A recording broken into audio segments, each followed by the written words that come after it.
Hello, so today I'm doing a bit more of a festive recipe since Christmas is upon us, and I thought I'd show you how to make gingerbread truffles. So these truffles are vegan and they're also made using our gingerbread almond butter.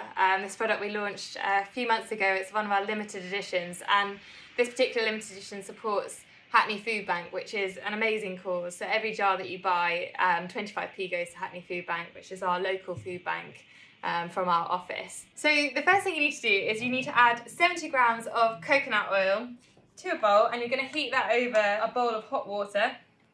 Then add 40 grams of light muscovado sugar, and then you've got to wait for that to fully melt down.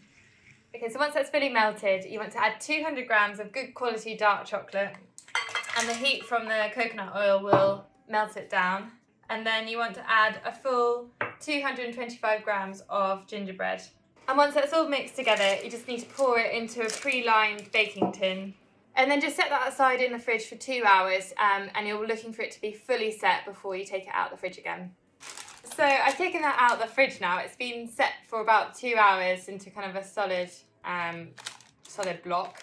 So cut these up into little squares, which you can see here. And then I've got 3 different toppings. I've got some dark cocoa powder, I've got some toasted sesame seeds, and also some chopped roasted almonds. So choose whichever one you want and just dust them